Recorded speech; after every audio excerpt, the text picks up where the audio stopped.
Pai do Senhor Jesus, gostaria de compartilhar uma palavra que fica na carta que escreveu o apóstolo Paulo. Na verdade, essa carta é uma carta pessoal que ele escreve a Filemon, fazendo um pedido a Filemon. Amém? Então vamos meditar nessa palavra que fica na carta de Filemon, capítulo 1. E eu quero ler alguns versículos aleatórios para o vídeo não ficar muito prolongado. Eu vou ler alguns versículos, tá? E eu vou começar pelo versículo 3, amém? Que fala: graça a vós e paz da parte de Deus, nosso Pai, e da do Senhor Jesus Cristo. Bom, agora eu vou para o versículo 10, que fala: peço-te por meu filho Onésio, que gerei nas minhas prisões, o qual no outro tempo te foi inútil, mas agora para ti e a mim muito útil. Eu te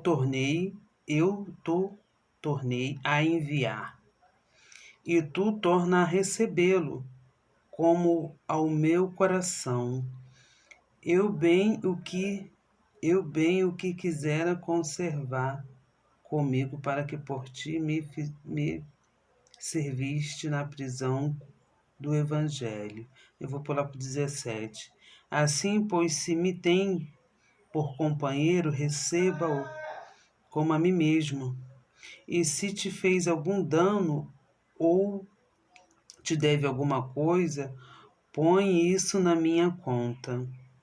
Eu, Paulo, de minha própria mão escrevi, e eu o pagarei, para te não dizer que ainda mesmo a ti próprio a mim te deve. Até aqui. Essa carta que o apóstolo Paulo escreveu a Filemão, essa carta pessoal, na verdade, ele está fazendo um pedido. Ele faz um pedido a Filemão sobre o escravo Onésio. Esse escravo Onésio era o escravo de Filemão, que tinha fugido, né? Fugido do seu senhor. Naquela época,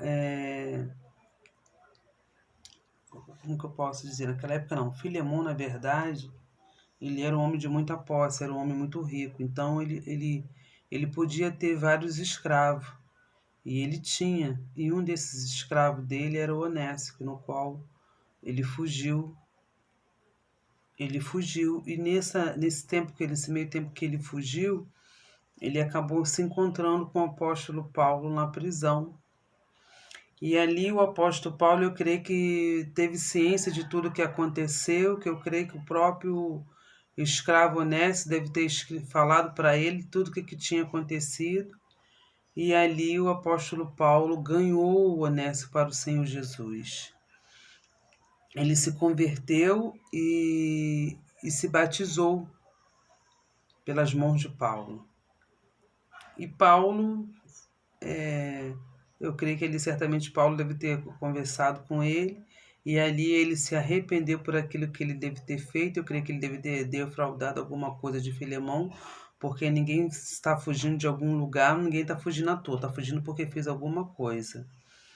Então ali o Paulo, ele pede a Filemão para que ele venha receber de volta esse escravo dele. Só que Paulo chama algumas atenções, que ele faz algumas palavras para Filemão, dizendo que é para ele receber o Onésimo como estivesse recebendo o coração dele. Para que ele viesse receber o Onésimo não mais como um escravo, mas como um irmão em Cristo Jesus, porque Onésimo ele tinha aceitado o Senhor Jesus. Então,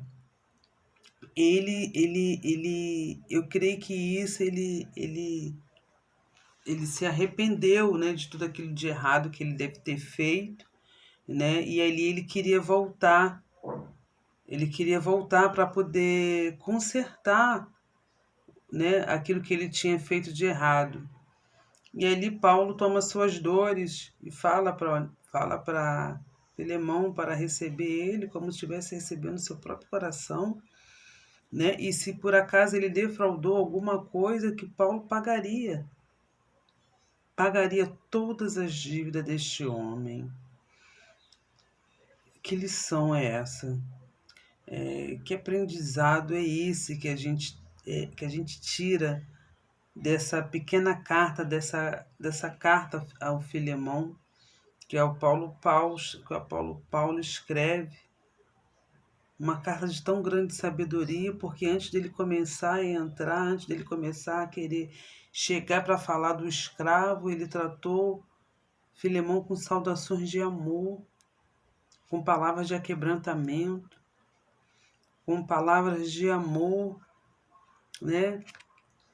Que Filemão ele estava trazendo à memória de Filemão a obediência que ele tinha, não só em obedecer às palavras de apóstolo Paulo, mas sim a obedecer à palavra de Deus, a obedecer aquilo que ele tinha aprendido, porque Filemão ele tinha uma igreja dentro da sua própria casa, né? Então, Filemão, aliás, o apóstolo Paulo traz isso à mente dele, falando, dizendo, né, o amor que você tem aprendido, a tua fé, né, que você tem posta em Deus, né? E Paulo tem relembrado para ele, dizendo como eu tenho me agradado de tudo isso, como aqui nas prisões eu tenho orado, né? Eu tenho me lembrado de ti, ou seja, me lembrado da tua fé, me lembrado do teu amor, me lembrado de como você é um homem, Filemão, misericordioso. E por isso eu te peço, receba-te de volta, né? O teu escravo, mas não mais como escravo, não mais como um escravo inútil, né? Mas como um homem de Deus, como um homem útil, que agora ele vai se tornar, que ele se tornou a ser um homem útil para o Evangelho.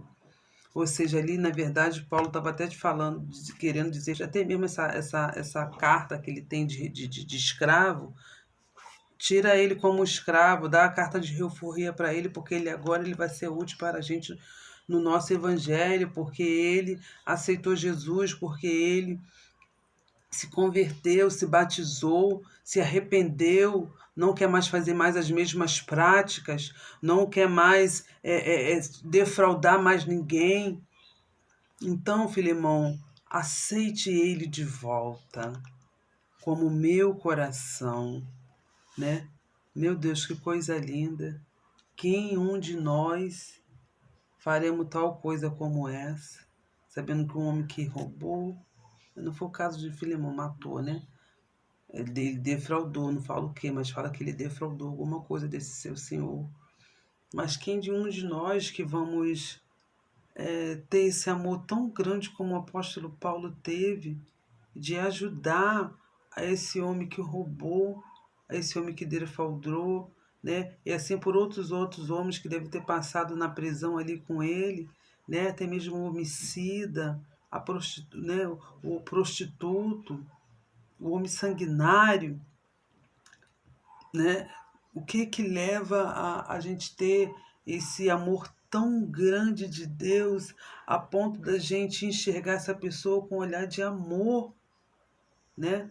Com um olhar de misericórdia, né?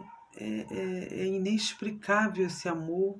Quando nós verdadeiramente passamos a amar o Senhor Jesus, a olhar o Senhor Jesus com um olhar de amor, nós passamos a ser servos obedientes, passamos a ser servos tementes, passamos a ser servo verdadeiramente, né? Aí diz a palavra, né? Amais o teu próximo como a ti mesmo. Ali ele não amou como ele mesmo, ele amou muito mais do que ele mesmo. Um amor incondicional, um amor de Deus, né? Meu Deus, que essa mensagem venha entrar no nosso coração, que nós temos que olhar para o nosso irmão, aquele que roubou, aquele que defraudou, até mesmo aquele que te caluniou, aquele que até mesmo colocou você para correr risco de vida. Você tem que amá-lo. Você tem que, não tem que deixar ele para lá. Você, na verdade, essas pessoas elas precisam de socorro, elas precisam de mim, de você, porque o evangelho é isso, o evangelho é o amor. O evangelho é algo fraternal, não maternal, mas fraternal, acima de todas as coisas, acima do meu próprio amor. É algo muito forte. Que nesta tarde você possa meditar nessa palavra, porque até agora eu estou impactada. Eu já li já li já pela terceira vez e parece que algo saliva dentro de mim, minha boca começa a salivar e algo começa a acender dentro de mim, que eu falo, Jesus, que chama é essa? E eu estou tentando achar cada vez mais esse algo que está se acendendo, cada vez mais eu tô tentando procurar, meu Deus, porque é algo muito grande, você não consegue achar de uma hora para outra, você não consegue, porque é algo muito grande, né? E eu quero deixar aqui algo que eu escrevi aqui que fala: a graça de Deus transforma um ladrão, um homicida, uma prostituta em um pregador, em um ministro de Deus. Amém? Que você possa ficar com essa palavra aí. E que os irmãos venham meditar da mesma maneira que eu estou aqui meditando. Eu estou. Jesus, que palavra é essa? Palavra de confronto. Amém? Paz do Senhor Jesus.